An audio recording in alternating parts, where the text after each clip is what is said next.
let's jump into it and hear from Michael now. Michael, I think we're going to start off with your video first and get a little buzz off a 1-minute video. Can you cue it up, Jason? Yeah, Coming please. up. I just want to say I do have life insurance. Oh, good. Excellent. Good. Well, I've interviewed you years and years ago, and you're still here, so I wouldn't worry about it.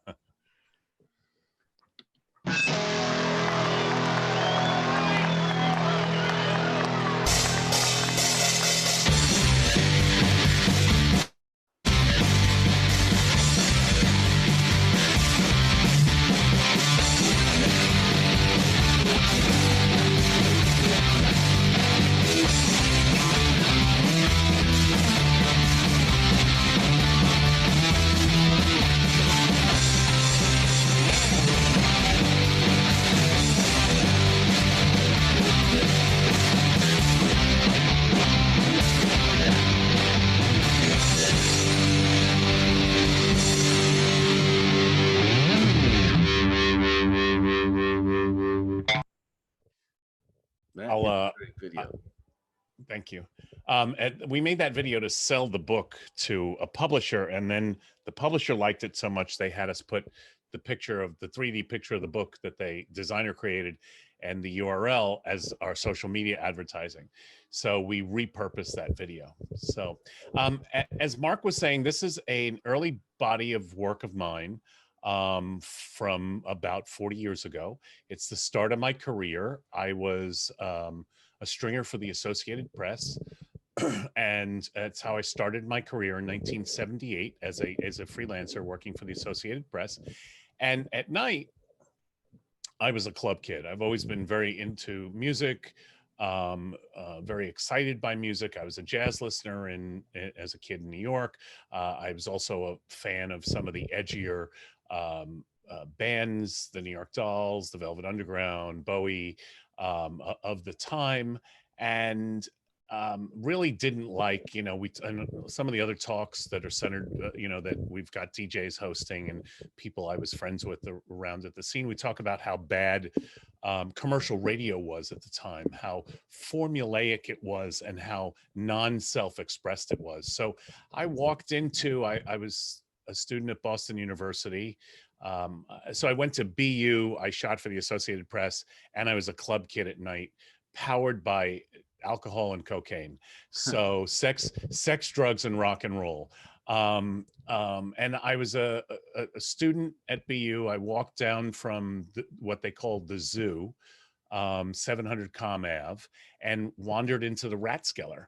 And that I never looked back. I was like, got into the punk scene. I was friends with people in the punk scene. This is a portrait of mine, and it's kind of an interesting side note. I was also working for a magazine agency called Picture Group as a photojournalist. So Mark and Julia would probably remember Donna Bood and Picture Group, and Marcel Saba was my first editor, and his wife Jean, and so I had an assignment for Business Week to photograph the CEO of Polaroid, who handed me a Polaroid SX70 and stacks of film. And I just shot me and my friends. Someone turned the camera on me in 1980 probably and took this picture of me. I had an apartment on Newbury Street that I painted dark midnight blue so I could sleep all day if required.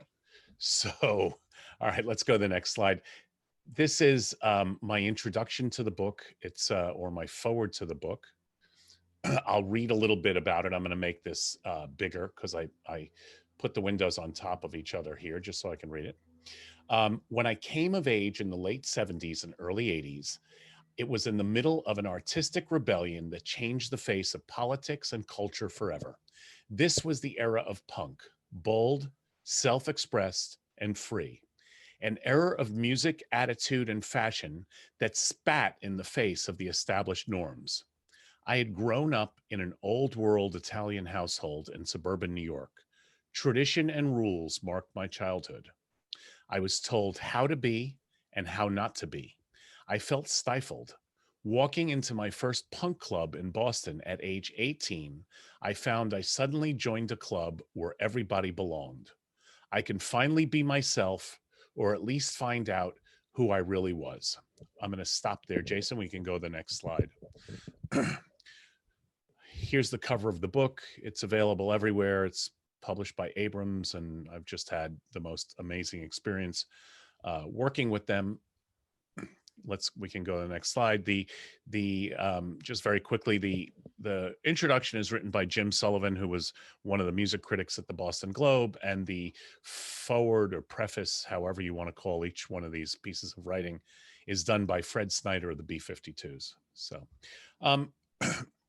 besides being into the music and looking the part and, you know, really being into the self-expression of all of these bands, right? You didn't hear this on the radio. The radio at the time, and the radio was the arbiter of music, right? So you heard very commercialized bands, Journey, Rush, Boston, Kansas, bands that I really personally think suck. So to go into this wild scene, to be part of it, you know, the way I dressed and gave me full access. And it was a time in music, you know, in the music world where you could have full access. Most people, hardly anyone gets full access these days. Go ahead, Jace. You know, and this is Lux Interior of the Cramps, who his stage performance is just, you know, one of the most outrageous things I had seen. I was a big Cramps fan. You know, here he is shoving the entire microphone in his mouth. His talents do go beyond that, though.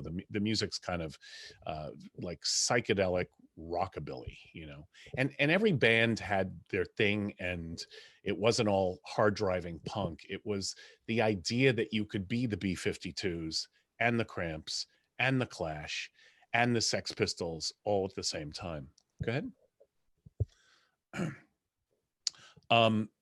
You know, I hope no one's offended by this sequence. Lux had a propensity to lose his pants while he performed. I think I shot them 2 nights, or I've seen them at least 2 nights perform. So go ahead, Jason. Here he is having lost his pants, coming out of the mosh pit, being thrown back on stage. So you got to keep in mind too, I was an Associated Press photographer during the day, and being trained by, you know, some of the best photojournalists of the day, David Tenenbaum, who started Leaf, and Chip Morey, who was a 5-time, 6-time military photographer of the year. He was the Navy SEALs photographer. And, you know, I was getting my chops, you know, so I would know where to shoot available light with a long lens. Some of the other shots, I'd know where to strobe them, where the light wasn't as good. Like, I had a repertoire of things I can do to document these scenes. So go ahead. I was also a big fan of portraiture as a kid learning photography. I was very much into Avedon and pen. A fan of Annie Leibovitz as she, you know, early in her career. This is 1980, but she was working for Rolling Stone at the time, and I'd be looking at her images. And I'd always incorporate some sort of portraiture. I'd take the band backstage and do, you know, this is Poison Ivy from the Cramps, and I had access. I'd hang out. I'd ask them to do a portrait. They'd pose, you know. And then this, of course, is Lux, the next one, who's lost his pants and had to go to the catering table to fully cover up and get a hot dog bun. Go ahead. There were also a great deal of women in the space then. You know, it was a musical revolution that there were many female bands were a part of. This is the band The Slits, who I totally adore. Kind of dissident, very wild. I think the lead singer there was Johnny Rotten's wife's daughter, and she's passed away actually, which is very sad. Next shot. And again, you know, right off stage or right before stage, hey, can I take a portrait of you guys? You know, and they're very impromptu portraits. They're a Vivitar 283 bounced off the ceiling with 3 fingers in front of it to throw light forward and fill in the eyes. It's a light bounced off the wall. You know, it's a sensor on the camera that when I've pulled the strobe off. You know, I was concerned about lighting even back then, but you were doing these portraits on the run.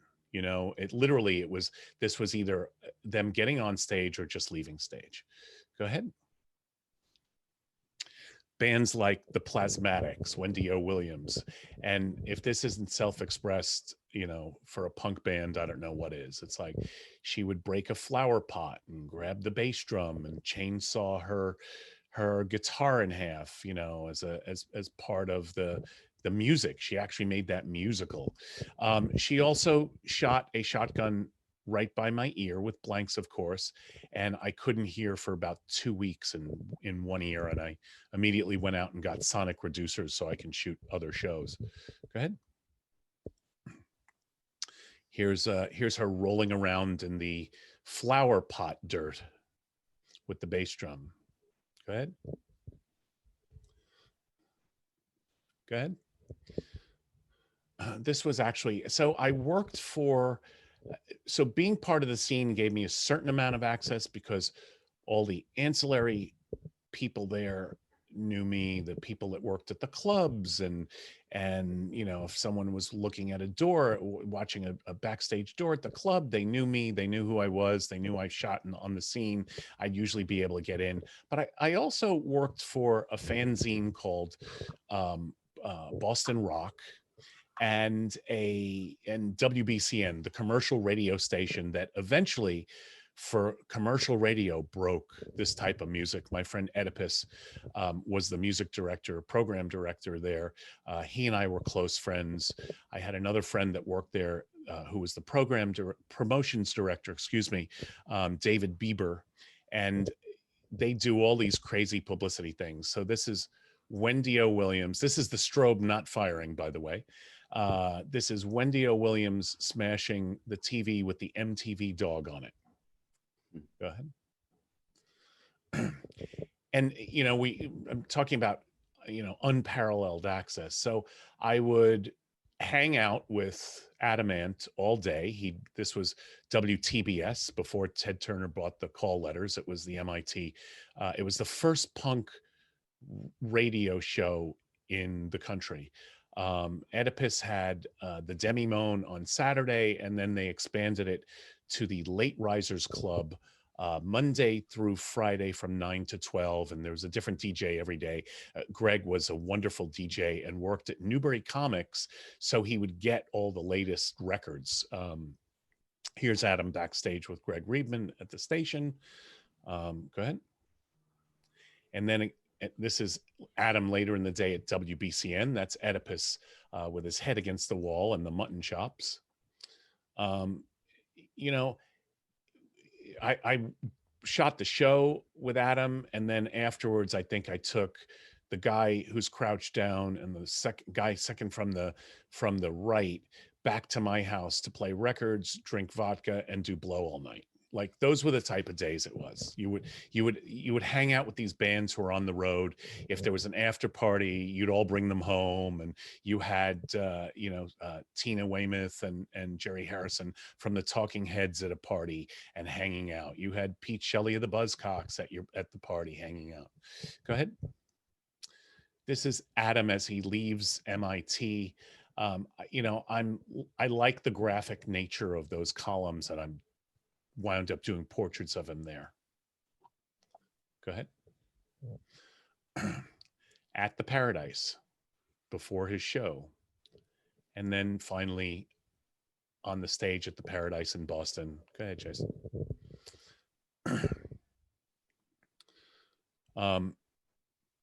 And it was you would figure out whether you needed to use strobe, whether the stage lights were good enough, whether, it was very dicey back then. If you were shooting a show, you'd have to use tungsten 160 and push it. You can really only push it to 320, and so sometimes we'd get away with it. Sometimes you'd shoot a couple of rolls and hope something came out. Sometimes you'd do a little flash mixed in with it. It was whatever the night was, because the lights changed with each show because the band had their style and their look. Go ahead. It's my friends in the band Human Sexual Response. I was personal friends with the band, and my friend Dennis here, whose stage name is Deanie Lameau, and his boyfriend Wendell. Go ahead. And this is one of the bands I was sort of the official photographer for. So I traveled to London with them. They were on the Old Grey Whistle Test. Here they are backstage at Jonathan Swift's in Harvard Square, getting ready for a performance. I hung out with a camera. I didn't have an assignment from these people, but I was friends with them. I documented their life. And then in retrospect, it became something more interesting than I could have imagined now, right? Go ahead. It's our life in the bush of drugs. It's my ex-girlfriend and my friend Teeny. Go ahead.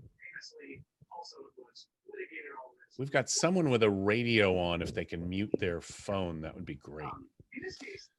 Here is Oedipus. This is when Human Sexual Response signed their record deal with a little label back then called Rykodisc. And of course, Rykodisc and Don Rose became a huge record label. But here they are signing their, celebrating the signing of their contract with Rykodisc. That's Oedipus, the DJ, pouring champagne. Go ahead. Here's another example, hanging out with the Buzzcocks. This is TBS, WMBR, which it later became. They're on the radio. That's Steve Diggle. Pete Shelley's on the right. Next image. Then I needed a place to shoot them. I think I shot them outside the radio station, but I took them back to their hotel, and that's Pete Shelley of the Buzzcocks sitting on a dresser and with the band in the background. I'm trying to play with the mirror and do something interesting. And then sorry, I just interrupt here. I think somebody's background TV is on. If you could just tell, because it's interrupting Michael's talk. So just check. Just go on mute. If I'm boring, you don't have to turn the TV off. You can watch both. And Michael, just what question in between, and we're obviously going to be talking later with questions, but why Boston as a hub for the punk scene? Well, Jason, go back to that shot, because I'll finish that story, but I'm gonna answer Mark first. Boston was the first stop of every tour. And there were two reasons for it. If the band was coming from England, well, I think there were three reasons for it. If the band was coming from England, it was a shorter flight, half an hour, 45 minutes. It was 4 hours closer than New York City. So drive wise. So it was a shorter flight, and that made the trip easier. It was also the warm-up for everyone playing New York. So they would do Boston for a night or two. They would do Providence. They would do New Haven. And then they would do New York, where all the critics were, right? But it was also a very engaged college town. Boston has the most institutions of higher learning than anywhere else in the world. And you learn that when you're a student there, because it really is a huge college town. It's the regular population of Boston that's very sort of Brahmin and conservative and parochial, and then you get all these college kids that fill up the city like crazy. So there was a huge underground punk enthusiastic scene. And then I think the last reason it was Boston is because all of those record executives were really, really lazy. They built a tour that made sense, and they kept it. And it was just the easiest. So in the winter, you'd go from Jason, go back one more second. In the winter, you'd go back all the way down the south and up and around, in the summer through, through Chicago and all the places that would get cold. And in the summer, you would go all the way through the north, from New York or DC, and then go all the way across the north. And then by the time it was winter, you'd be going through the south, and you wouldn't hit snow and things like that. But they made this tour, and they sort of stuck with it. So we saw the first show of every band, including US bands like TiVo, when they signed their record deal and they were on their record tour, started their show in Boston. Wow. Buzzcocks, the Police, the Public Image Limited, Bauhaus, the Jam, every event was the first for the United States. So, all right. So there's some video out there that I'll probably wind up putting on my website because I've been talking about it so much. But a friend of mine worked at MIT, and he had the first video camera, portable video units that weren't like television, big, huge video cameras. And he would shoot the shows, and on a couple of shows like the Buzzcocks and the Cure, their first shows in the United States. So I would spend the day with Pete Shelley and Steve Diggle and the Buzzcocks, and then at night I'm literally on stage with them at the Bradford Ballroom doing video. And there are these amazing videos. If you go to Kino, you have to look up Jan Crocker is his name, Kino Video. The first show in the United States of the Cure, the first show in the United States of the Buzzcocks. Doing this project, you just realize that you were part of history. Okay, now Jason, go ahead.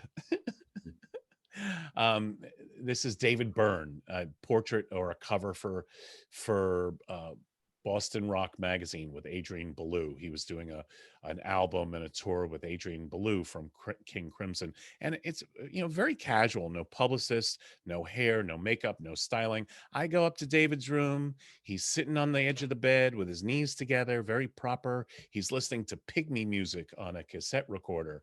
I pull him down. I get Adrian. I do a picture bounced off the wall. I tried to make it very sidey lit. And I'm bouncing a strobe off the wall, white card there to do a little fill, roll of, half a roll of film, and you're done, Go ahead. My friend Oedipus would every time he had to drive down to the Cape Cod Coliseum, I'd get a call. Hey, come join me. He had a little RX-7. We drive down to the Cape Cod Coliseum. We were backstage and hung out with Joan Jett and the Clash. This is the second time I shot the Clash, and it was just he helped in this case too, because it was Oedipus. Everyone let him in. I was his bud with the camera, but I had just shot the Clash. I brought them a couple of prints of themselves. I think I had seen them a couple of nights because a couple of nights in the Cape Cod Coliseum, because I remember bringing them a print to all sign from the Cape Cod Coliseum. So go ahead. This is from Bonds. This is Joe Strummer, who's sadly left us. This is Bonds when the Clash played like 2 weeks at Bonds nightclub in New York. Amazing shows. Go ahead. I don't know if you know your photojournalism history, but for me, I really didn't have an assignment. It was for Boston Rock. So a friend of ours knew Steve Jones from the Sex Pistols, Jonesy, who's here in Los Angeles. I left this world and really don't have any connections with these people, but Jonesy, if you hear this, I'd love to meet you. So we drive down to see you again, I should say. We drive down to New York. We all crash on the floor of someone's apartment in New York. So I wind up sleeping next to Steve Jones on a floor. And then we get up and we're using Steve Jones's name, and they know Steve Jones, to get into the backstage and hang out with the Clash. And then of course you do that and you're one of the crowd. And Ken Regan was there photographing them also, from Camera 5. And I was shooting next to Ken, and I'd known him because we had done daytime assignments together, right? Working for the Associated Press and covering news events, I had covered of big events with him, and that's actually his flash I'm catching. He Hmm. had an assistant with a flash. That's actually his flash I'm catching. That's going across Topper, and hitting Paul Simeon in the face. Mick Jones is a little bit in the shadow there. That's actually his flash cutting across in that second light. So just a little bit of photographic trivia. Go ahead. Jello Biafra of the Dead Kennedys. Go ahead. So the audience was very male dominated. Yeah, especially the more hardcore punk stuff. When it came to a Morrissey concert, the Smiths, that maybe wasn't necessarily so. Singing "Meat is Murder" maybe brings more women out, but the hardcore, the Dead Kennedys singing "It's a Holiday in Cambodia" where people dress in black, and talking about the Pol Pot regime, that was definitely a more male-dominated crowd. Did you feel a sense of danger in terms of like physical danger to yourself? Because wouldn't they get into fights sometimes, and besides just like the crowd surfing, that people would be throwing punches and things? Yeah, I think that was more the LA scene where it really got violent Yeah. sometimes. And this was the channel, which was down by the waterfront in Southie, where it was sort of a very Irish kind of lower income, so my car got broken into Southie every time I covered something at this club. Almost every time the window would get smashed, the radio would get pulled out, but I wasn't too worried about. I had an all access pass. There were bouncers around the stage. I didn't feel too worried about it. There were people that were a pain in the ass, like like Johnny Rotten to photograph, but I really didn't feel like my life was in danger At all. This is Jello Biafra backstage, and just flash bounced off the ceiling with my famous 3 fingers or plastic card that's velcroed to the strobe, so it throws some light forward. Go ahead. The Ramones. Go ahead. Would they turn the Marshalls up to 11? Yeah. I don't know. Do you guys in the audience know that? They don't know that reference at all. What's funny is because I was so close with everyone at WBCN, is we went to the premiere of that movie, and when you're sort of in the world of radio and rock and roll, and that was the most hilarious movie in the world. Yeah, and we're talking about Spinal Tap, you guys. Raise your hands if you've seen it. Spinal Tap is just fantastic. If you haven't seen it, put it on your list to watch, and no excuses because we have plenty of time at home. But definitely a fantastic movie and a real insight. I mean, how close is that movie to any reality that you saw, Michael, with these guys? Well, I'm not the punk bands. I mean, the punk, like I say, the punk bands had this sense of authenticity, but it really made fun of that sort of that produced kind of band where it was all smoke and mirrors, the Kansas and the Rush and the where that some record company was heavily involved in helping them make the music and figure out their looks and all of that. So you must have loved Kiss. Hate them. But no, because it's interesting. It's in your book, and so besides these amazing photos, some really interesting text. And so I did read where one of your I don't know if you said it or one of the people you had as a special guest. It really is a do-it-yourself thing. They took pride in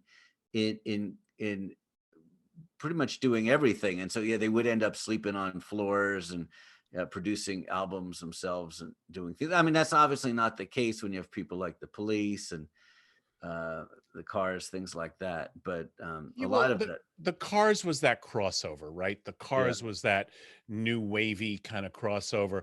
The music was really interesting, right? Sound wise, all the synthesizer mixes back and forth, and but a lot of those first albums, there are some bands that people think are extremely commercial, like the Simple Minds that had that hit from that Hollywood movie, and the Psychedelic Furs, the song Pretty in Pink. But their first albums, like, it really was raw. Their first albums were raw and really interesting. So so this is the first time I was with Billy. Idol. Billy Idol. I knew his road manager, Ace Penna, and I had a friend in common, a very close friend of mine, Deb Parker, who started Beauty Bar and Barmacy in New York. But Deb at the time was like the host at Danceteria and Limelight and all the clubs in New York. So we both knew Deb really well. And as soon as I said that name, Ace was like, well, what are you doing tonight? Why don't you come over and see the show? Because I saw them at WBCN and I photographed him when he was at WBCN. So then I was hanging out with Billy, and Billy would call every time he would come to town, and we'd hang out all the time. This, though, is the first shoot. This is upstairs at the Paradise. And, as a kid, I would look at the photography in the Time Life books, and this is a homage to Irving Penn and that wall that he built that he would stick people in, but again, it's run and gun. I maybe got 5 or 6 frames like that with the strobe bounced off the sidewall, making sure it doesn't, enter the edge of the frame and you see the edge of the light. So it's all very improvised. This isn't like what Lynn Goldsmith would do and have bands in her studio. This was rock and roll on the move for me. Go ahead. And this was shot in LA. The pictures of Al Jorgensen from Ministry, and here Daniel Ash from Love and Rockets, hence the fire, were after I had left Boston in '87 and moved out here to work for People magazine. And this is, I use this because the subject matter's right, but this is more of a transitional image where I did have time, and I brought a special effects artist, and it was a conceptual portrait in that we illuminated him by the flame of what would be potentially the rocket, and I'm playing on who he is and how I'm going to photograph him, but I put that in there towards the end of the book to sort of make that transition somewhat towards my work today. So last picture here is the back cover of the book. That's Human League performing on stage. I just love the light. And we'll show you the book cover again. If someone pings me, they buy the book, and you send me an email, you can send it to info@michaelgrecco.com. We will send you a book plate, which are these this is what we do for book signings now. It's a signed card. Abrams has these signed cards. I sign them Rocket, and I'll drop them in the mail to you. So if anyone buys a book, we'll get you a signed book plate. Yeah. For some reason, this image reminds me of David Bowie, who you photographed as well. Do you feel that at all? I don't know. There's something about that. Is that just me? Yeah, the body language is very similar, but this is a relatively little tiny club. This is either Spit or Metro on Lansdowne Street. Yeah. Let's go to the last picture again, just to remind them. If you want to see other pictures or any other information, the website is not punk, post-punk, new wave, on stage, backstage, in your face, 1978 to 1991, because that would be a way too long URL to type.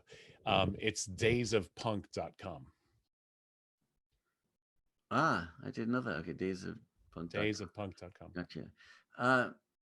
No, amazing look back, and it reminds me of a similar period. But as we had talked, I was out here already and much more into the Gazzari scene. I don't know. Does anybody remember Gazzaris at all? Who's Julia? No, you didn't come out to what year? Oh, you're muted. Yeah. Right. 1994. Oh, okay. Yeah. So that was So Ben Gazzari's had a Van Halen when he first came out, and a lot of cover bands, things like that. But it's interesting to see the differences between the West Coast and East Coast. Um, Now, how did you end up? Were you thinking in terms back then of starting to do these very carefully orchestrated, extremely carefully, beautifully lit, celebrity portraits? I mean, how did, because so was it because it was People Magazine and you had to create something like that? How did you evolve into doing that? No, you know what's funny? Well, first of all, I started as a fine art background. So I was a student of Curtis Taylor and Gail Russell at SUNY Purchase and Manhattanville College. I don't know if any of you remember those two fine art photographers from the late 70s. And I was a student of both of them, personal friends with both of them. Um, um, and I came from a fine art background. And when I went to BU, I was a film student. I thought, geez, I know everything in the world there is to know about photography. I've been stealing the Time Life books from the Greenberg Public Library for Hmm. the past 3 or 4 years. I have since returned them and given them a sizable donation. Wow. At 18, I thought I knew it all. So I studied broadcasting and film. And then I was in the School of Communications, not the School of Fine Art. And then I took a photojournalism course and thought, this is exciting. Yeah. But after doing it for many years, I realized that I wasn't the concerned photographer. I kept seeing things that I wanted to create and make. And it wasn't going to be long for me to do this. I really I really wanted to create images and not make them. I was almost disappointed in every single assignment I had. I'm like, oh, I wish that was there, and maybe this would happen and that would happen, and reality wasn't good enough for me, right? No. So and when I moved out to shoot for People, I was a photojournalist. I wasn't doing it. It actually took a crowbar to get MC Martin to let me do a portrait of Diane Lane when she did Lonesome Dove, because she told me my photojournalism was so good she never wanted me to do portrait work because she had enough portrait photographers. I'm like, well, so I actually had to stop working for People magazine and come back to them for the special issues once I started doing portrait work and had, some more lighting experience with me. But I also, if you know photography history, like Ouija came to Hollywood and wasn't very successful. Yeah. He couldn't translate what he did. Someone like Eddie Adams, who I was friends with, I adore. I think he's a great photojournalist. When someone just wants to make the change and doesn't want to make a radical change and learn lighting and get into fashion and all of that, it sometimes doesn't work. I know all these photojournalists that wanted to go into Hollywood, and knowing that history, I made a concerted effort to make sure I could light, did both lighting books and made sure I was an expert in lighting, or looked at as an expert in lighting. Maybe I don't know what I'm doing. But I really wanted to make a transformative change in what I did. So. Well, it's interesting. I mean, for those who don't know Eddie Adams, he did in 1968 during a Tet Offensive, the very famous photo of the execution on the streets of Saigon during a Tet Offensive. But then when he did come back, he did shoot for TV Guide. I think that was one of his main No, places. Parade magazine. Well, but TV Guide as well, because I think his wife was a photo editor for TV Guide. Alyssa, yeah. Yeah, Alyssa, yeah. And so, but yeah, yours, I mean, in terms of your and so it's all book education for really those extreme, I mean, really careful. I mean, in terms of your color temperatures and everything else, I mean, you really have everything down. So that's actually from book learning rather than. Well, when I came out here, I did 3 different things. I was a regular contributor to People magazine, like as close to staff as you could be for People magazine, Yeah. doing news events and coverage. There was years ago, there was this poor woman who was she was abducted and some guy cut off her arms and legs. Do you Sure. remember that story? And she was Lindsay Wagner, the Bionic Woman, Yeah. actually helped her and bought her prosthetics. And then she was in recovery and had a child. And, I would do stories like that. I took her to the beach. I've got her throwing her baby up in the air with prosthetic arms. Wow. And I continued to do photojournalistic pictures. And that's why MC didn't want me to stop, because I could do that. It just didn't make me happy. So I made sure it was like a really transformative change, that I knew lighting, that I developed a lighting style, that sort of thing. Yeah. Well, what were you carrying around? So obviously it was film, and you did mention you had to shoot tungsten, 160 and push it to 320. In terms of the black and white, and you use the Vivitar 283, so that brings back, that's a memory lane piece of equipment. What did you use in terms of cameras and the black and white film you put in? Well, I started as a Canon shooter, Ah, and an F1, surprising. with the big potato masher and the big, and Canon AE ones. Yeah. They weren't built very well. The AE one, if you turned it sideways, like I remember covering President Jimmy Carter, and I'm at an event, and you turn it sideways, and the battery would dangle out of the motor drive. The gravity would just pull the battery contacts Yeah. away just far enough so it wouldn't fire. And you're like, fuck. It's Yeah. like, oh my God. Yeah. So, but then the Nikons had faster motor drives. So everyone at the newspaper switched. We were all provided new equipment. So you had to learn to follow focus the other way. Yes, that's right. So for 6 months, you couldn't focus your camera. Yeah.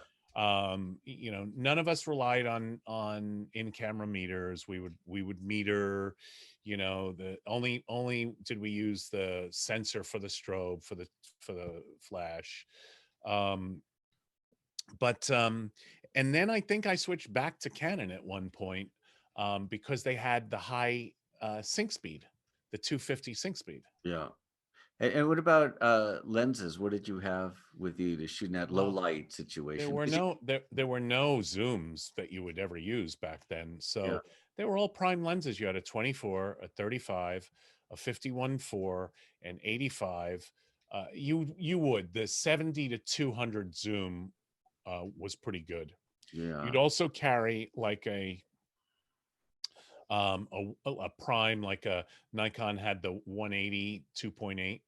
And Yeah. I'd have and this is how I shot all those punk things, with a real camera bag, 2 cameras, rolls and rolls of Tri-X. I treated it as seriously as I did an Associated Press assignment. That's right. And it was Tri-X typically in there, or did you Tri-X and be there, baby. Yeah, and it's F, how high F8, could, yeah, F8, and be 24 there? millimeter lens, and be there. That's the key. Yeah, that's still the key, right? If you're not there, nothing else really matters. Exactly. Yeah. Um, so it ended in 91. The book is basically what, 1978 to 91. Well, so the Al Jorgensen was probably shot maybe late 80s when I moved out here. It was a cover to Ray Gun magazine, that David Carson, the famous designer. I got an assignment from Marvin Jarrett to shoot that cover for Ray Gun, and flew out to Austin.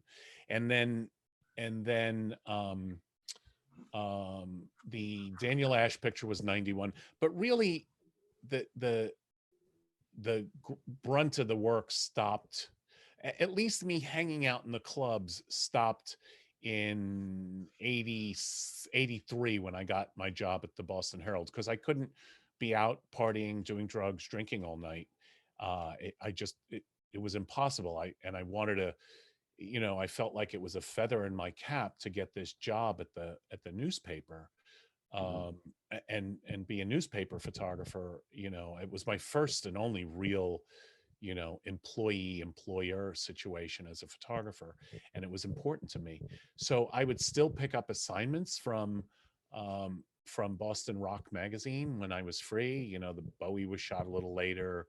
I think maybe one of the I went on tour with Till Tuesday for her record company, and shot the filming of Voices Carry, that video that's, the behind the scenes of that's in the book.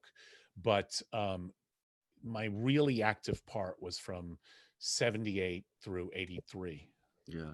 One of the things that I don't know if it was Jim or Fred in the forward of the introduction, or if you said it, but one of the strange things about punk, and if I read it right, and please correct me, is that the audience basically was supposed to spit on the performers, and so the club in Boston is named Spit. Is that, am I saying it accurately?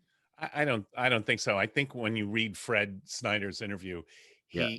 they thought the clubs that they started playing at, they were Yeah. hated so much, the B-52s, Yeah. that people spit at them. Oh, that's what he was saying. Okay, so that just wasn't part of the thing. Because I mean, having, seeing that they had the fights out here all the time, I thought, well, maybe that's an East Coast thing that you did. No, but the club Spit was the Yeah. place we would go every night, Yeah. and it was, every surface was painted black, everything, the Right. entire club, the floor, the walls, the bar, the sides of the bar, the top of the bar, Wow. everything was black, everything. Did that make it easier for you to shoot or harder? Nothing to bounce your light off of, that's for sure. That's a great point. And so one last thing before we open it up for the audience to ask questions. You credit your mom in a very interesting way for your interest in punk. Do you want to explain why and how? Yeah, I mean, I grew up in a very conservative, let me put it to you, traditional way. So seeing this world of self-expressed people, I grew up as I'm a recovering Catholic. So, seeing this world of self-expressed people that didn't care, with ripped up clothes, and that were into this music that was not part of the mainstream, and they were not part of the mainstream at all. Just wasn't part of that tradition. Someone asked me on an interview the other day, did your mother know what you were doing? I'm like, hell no, she didn't know. Wow. That's a great question. Doesn't matter, even it didn't matter if you're 20, 30, 40. I mean, I was over in Iraq. My mom is now 89. I mean, so this was 2 years ago. And so Mosul was being bombed. And so I said, I'm going to Jordan. I figured that was close enough. I didn't have to tell her I was going to Iraq. So it doesn't matter. Your mom is always your mom, no matter how old, she is. That is true. Well, in that case, you didn't want to worry her. In my case, exactly. I didn't want her to tell me, like, that when I was really upset as a kid, and mostly I listened to jazz, but I was definitely into the Velvet Underground and what I would consider the better, I would go downstairs, put on headphones, and listen to Lou Reed singing Heroin, and sing the words as loud as I can. And it was so loud you can hear it through the headphones. Yeah. And my mother would come down and go, very nice, Michael, very nice. I'd be singing, Heroin when the drugs come into my veins. And she's like, very nice. Oh, that's funny. And God rest her soul. There you go. And so you weathered the storm, and it actually sort of opened up an opportunity. So Jason, are you there? Because Jason is the one who controls the. Yeah. There you are. Good. I'm here. So why don't we open it up for questions from people, and they can ask directly rather than writing it. Should we do it that way? Yeah, that sounds fine. Let's see. You would have to unmute. Yeah, let's check the chat here for a second. Somebody is asking, it looks like somebody named Ian is saying that he spent the early 80s in London. What about the differences between British and US punk? There was definitely a different style. You have to realize, though, that like Chrissie Hynde was from the US, and she went to England to break. So the bands that were made it that were the big US bands that were in the scene, the B-52s, and I'm trying to think of who else, Devo, just a different vibe. It wasn't. It was a little more novelty, but just as grating and weird in a different way. How would you describe it? I mean, the British bands like the Sex Pistols wrote about the discourse and dissatisfaction of what it was like to have such high unemployment and incredible inflation and be under Margaret Thatcher's thumb, and how dissatisfied they were, right? And that wasn't quite the case here. Here it was a little more of an artistic statement, and you got Devo and the B-52s and Pylon singing I might like you better if we slept together. That was Deborah Idol? Was she in Pylon? I might like you better if we slept together. It's like it, it, the content was different, really, and they didn't have those crazy English accents. So Anyone another else? question? Yeah, I'm going to open up the chat too. I think I've got access to that. So, Jason, you've got other questions up there? Should we open it up to? Yeah, that was really the only question in the chat. And then, so if anybody does want to ask a question, just I go ahead see a and hand unmute up yourselves there. and reach out. Margaret, did you have one? I thought I saw your hand for a second. No, but I was curious about something that's maybe kind of unrelated, but some of those groups crossed over into the mainstream. Was there ever like any sort of hard feelings for the ones who didn't really break through? Like the dynamics of like the people you photographed? Like Idol became famous, and then the Cars and The Police for sure. It was kind of interesting. I mean, I'm not going to answer that question tangentially from my experience. It was kind of interesting because no one really took the Boston bands very serious. So you had incredible bands like the Mission of Burma and bands like La Peste that if they had, a little more production and support, had a voice and they had a voice. They said something. Mission of Burma was more of a cult band, still pretty amazing.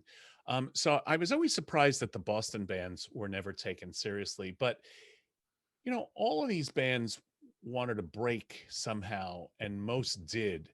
The interesting thing for music history for me is, we talked about Oedipus starting at WTBS, the MIT station, and then all of these DJs had a slot on the Late Risers Club.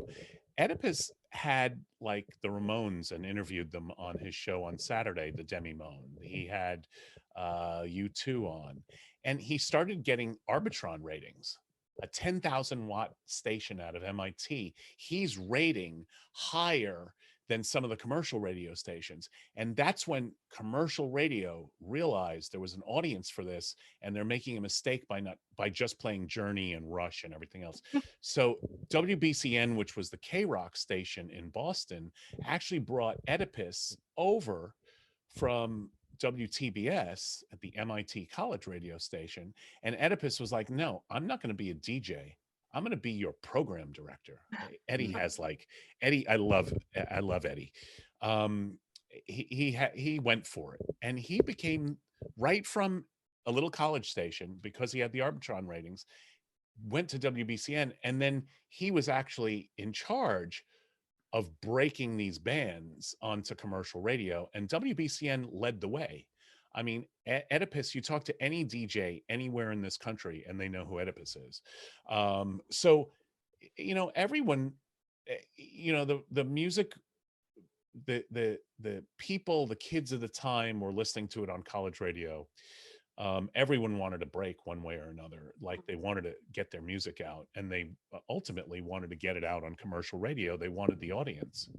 So, I mean, but from a historic standpoint, as you can say that Iggy Pop was the godfather of punk, right? But he comes from the 60s also, and was before his time. But really, in the punk movement was started by the Ramones. Ramones never had a hit, never made a lot of money, couldn't break a record, nothing. They tried to do something with Phil Spector, still didn't hit the top 40. some bands made it, some bands didn't. Interesting that Karen does say that in the UK, spitting was certainly a big part of every punk gig, and she spent the 80s there. So, well, that's an interesting thing to pick up on. I wonder if I'm glad I missed that. Yeah, exactly. I'm glad they kept it mostly overseas. So somebody just asked, did you ever photograph the Replacements? I know, but I've seen them. Chris Mars, right? So, um, um, you know, in doing this project, there are lots of bands I saw, you know, that I wish I had photographed. I saw the very first show of U2 at the Paradise. My friends in the band, and it's actually called this, the Someone and the Somebodies, opened for them. We're hanging out with them. Went to see the first Smiths concert at the Orpheum and the first Psychedelic Furs concert. And they're like bands that, and I do like the Replacements also, but they're bands that became so, you know, infamous and classic of that era that I wish I had photographed. I wish I had had my camera with them, but I was out seeing a show or out at a club every night. So we came across a lot of different bands and saw a lot of bands. Right. And you too would be considered in the beginning a punk band, or? No, but this whole book isn't just about like hardcore punk, right? Yeah. It's about this self-expressed music. It's like you would call them a post-punk band. Yeah. So that would be, yeah. I mean, you know, you talk about even the Police couldn't get airplay without punk music opening the door and breaking the way. Yeah. I mean, Oedipus on a thing we did a virtual book signing last night, talked about him playing the Police and getting calls from listeners complaining that the guy can't sing and he's singing about a prostitute, and how could they play that song? Roxanne. I agree with them. He can't sing. Really? Wow. I'm not a big Police fan. I thought they were a little middle of the road pablum-y myself, but what I loved about the Police is that they really took something on where you know only black people, mostly from Jamaica, were playing reggae, and all of a sudden they did what we played, because I used to play in a cover bands, and so we called it white boy reggae, and it was amazing. I mean, they really broke some new ground, but it would have been very startling, I think, for people, because you can't exactly dance to it. I mean, it's a very different sound, but you know, what was interesting is I was kind of resentful that the Clash and the Police, you know, mixed in what was sort of a popular genre at the time. Yeah. And in retrospect, like what the Clash did musically, you know, you have 40 years to look at this, to see the bands that made it and are still important in musical history, and how no one's listening to A Flock of Seagulls anymore. You know what I mean? So, it's funny. or the Thompson Twins.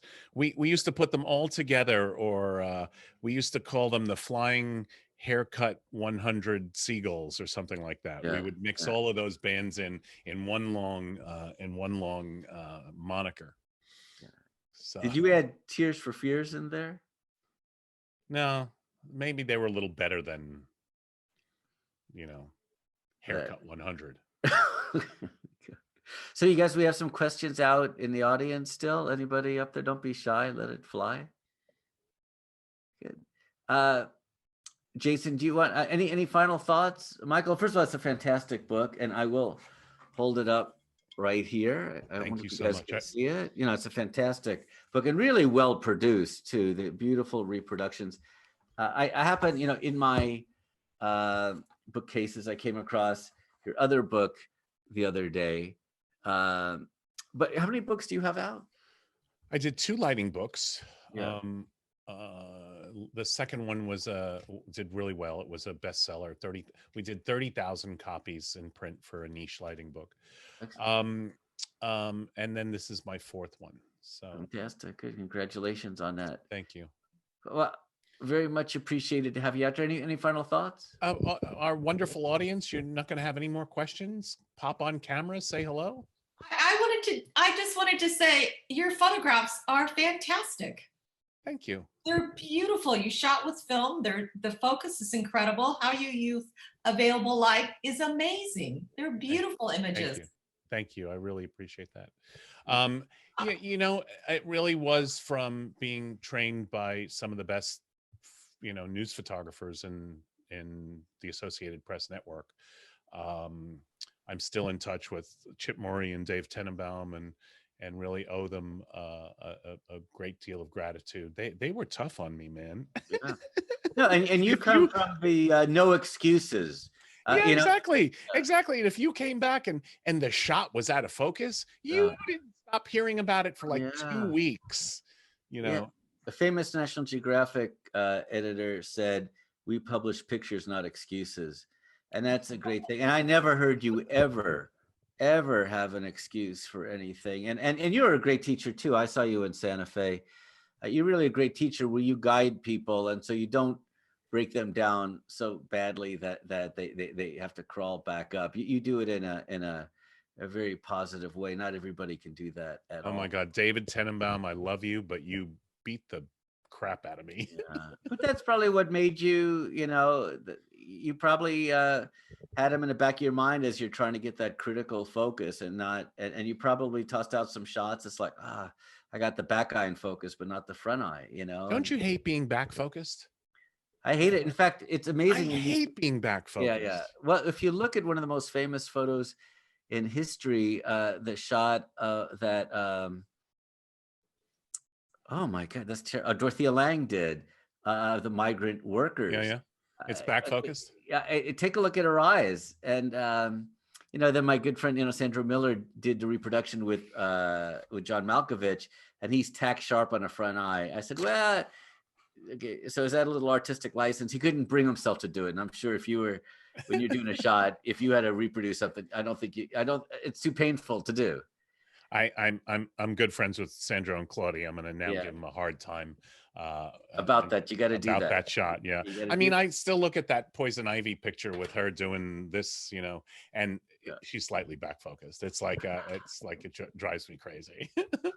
Actually, Patrick Demarchelier in the cover, I think it was the January cover 2000, had Princess Diana on the cover, and it's slightly back focused. But the thing is, he has tack sharp pictures of her. But what happens is when you give over somebody else a whole bunch of photos and you don't edit it yourself, somebody in some office somewhere can pick up an image and run it. And then, of course, you're known for that because you can't go to every single person that picked up a copy of American Photo and say, excuse me, but here, take a look at this one instead. And so how much do you give over to other people to do? Are you pretty hands-on?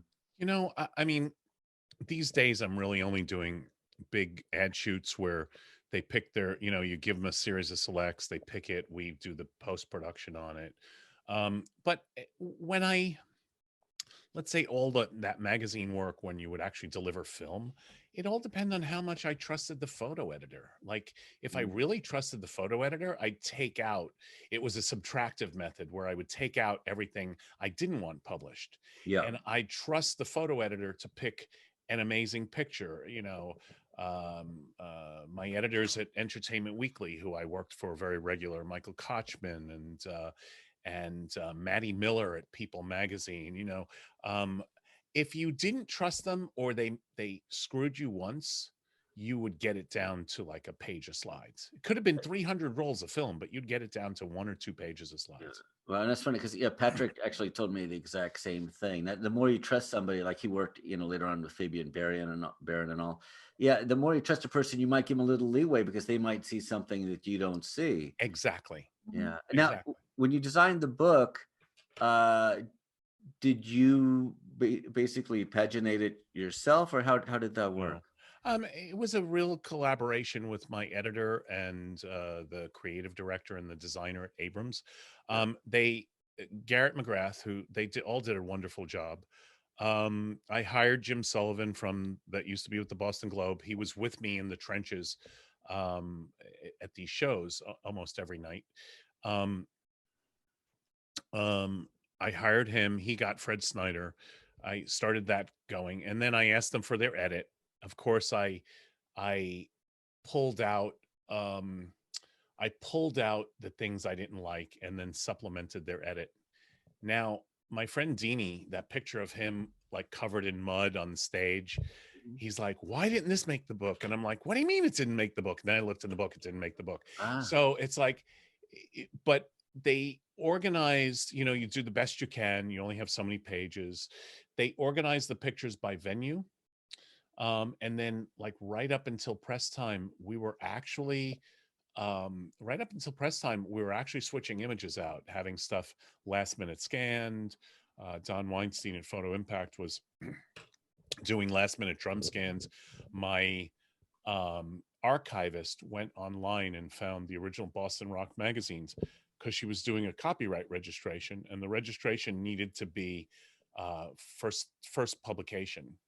And we're starting to look at these Boston Rocks going, that's a better picture than the one in the book. That's a better picture than we need that picture. And, you know, the picture with the microphone in Lux Interior's mouth, that made it like 3 days before it went to press. Yeah. So it was real active live sharing experience between everyone. And so you had mentioned print. So you didn't send them, I'm sorry, the publisher prints, you sent them, you scanned what, 11 by 14s, or how did that work? No, we, or you went in from negs directly. We scanned negs. Yeah. I have a retoucher in Brazil who actually did the first pass of tonal corrections. We didn't retouch imperfections because it's documentary work, right? Yeah. So I have a retoucher in Brazil that did the first level of tonal corrections. He actually made this layer called dirt, which was like a little bit of grain and some smudges and scratches, and like he gave it like a little more gritty feel, right? So and then my retoucher in my office put the polish on all of them, which meant taking the dirt off of people's faces, pulling it back. And we got a new Epson 800, and we would do test prints. You know, I've been working with Ilford. They sent me, we were using the Ilford, I forget what it was. And we would make test prints, and I would reject some of the test prints, and we tweak them again and again and again, and then sent the files to the printer, sent the files to the publisher to drop into the layout, and then sent the prints to Hong Kong to the printer. Now, it took 3 rounds of proofs, and we had to do the CMYK conversions because the printer didn't do a good job with the CMYK conversions. Let me put it to you that way. And we finally got the results we wanted by doing 3 rounds of proofs, by rejecting all of the proofs they sent. Did they? I have actually had that experience too, and they tended to go too dark. It was really, you got to dig out the shadows. And with your book, where you've got some a lot of black. Yeah, that was the issue I had. That might be, and I actually had a Hong Kong printer too, so maybe we should compare loads later. So you guys, any questions out there, and any thoughts at all? Michael, any final thoughts? I mean, congratulations again. So I guess, how does it work now in a COVID era? How do you do a book tour? I'm doing it, dude. This is it. This is how you do it. Oh, okay. This is how you do. Okay, very good. Okay, good. Yeah, because you said you're sending cards around so people can get. Yeah, they couldn't see it before. Anyone who buys a book who wants to ping me at info@michaelgrecco.com, 2 C's in Grecco, or from the Days of Punk, you can go to Days of Punk by the site. If you ping me with your address, we'll drop one of these in the mail. And this is how you sign a book in the days of COVID. You can stick it on, or you can drop it in. But that's it.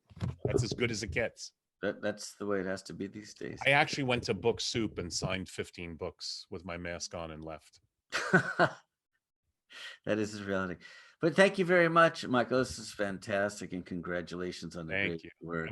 I want to thank our audience. Mark, you did a great job. Thank you. Sherry, it's great to see you. Thank you. Good.